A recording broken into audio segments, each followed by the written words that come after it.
GeM cinemas நேயர்கள் அனைவருக்கும் வணக்கம். நான் உங்கள் விஜய் பிலால். இன்னைக்கு வீடியோல நம்ம எத பத்தி பார்க்க போறோம் அப்படின்னு பார்த்தீங்கன்னா, நம்ம தமிழ் சினிமா மட்டும் இல்ல, ஒட்டுமொத்த சினிமாலயுமே ஏன் ஹாலிவுட் சினிமால கூட ஒரு கேரக்டருக்கு வந்து ஒரு அம்மா வேணும்ப்பா, ஹீரோக்கு வந்து அம்மா வேணும், ஹீரோயினுக்கு வந்து அம்மா வேணும் அப்படின்னு கேட்டீங்கன்னா, யார கொண்டு போய் குடுத்தா கரெக்ட்டா இருக்கும் அப்படின்னு பார்த்தீங்கன்னா, நம்ம சரண்யா பொன்வண்ணன் அவங்கள தான் வந்து குடுத்தா கரெக்ட்டா இருக்கும்.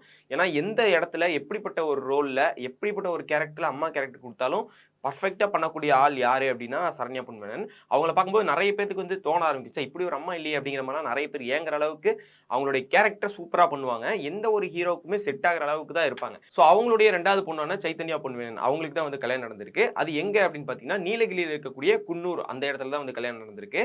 நார்மலா வந்து நீங்க ஒரு செலிபிரிட்டி இல்ல ஒரு ஆக்ட்ரஸா இருக்கட்டும், நடிகர்களா இருக்கட்டும், யாருடைய கல்யாணம் நடந்தாலுமோ, இல்ல அவங்க வீட்ல இருக்கக்கூடியவங்களுடைய கல்யாணம் நடந்தாலும் ஒரு மாரி கிராண்டா, பெருசா எல்லாத்துக்கும் தெரியிற மாரி, அது மட்டும் இல்லாம நெறைய ஆக்டர்ஸ், நெறைய நடிகர்கள வந்து கூப்ட்டு, டைரக்டர்ஸ் இந்த மாரி நெறைய பேர் சினி ஃபீல்ட்ல இருக்கவங்க நெறைய பேர் வருவாங்க. இந்த மாரி ஒரு மாரி பிரம்மாண்டமா பண்றது இல்லாம, ஒரு மாரி யாருக்கும் தெரியாம பிரைவேட்டா, அதாவது யாருக்கு தெரியும்னா, அவங்க சொந்தக்காரங்கள மட்டும் கூப்ட்டு, வெளிய ஆக்டர்ஸ் யாரும் வராம, இந்த மாரி பிரைவேட்டா வந்து பண்ணியிருக்காங்க.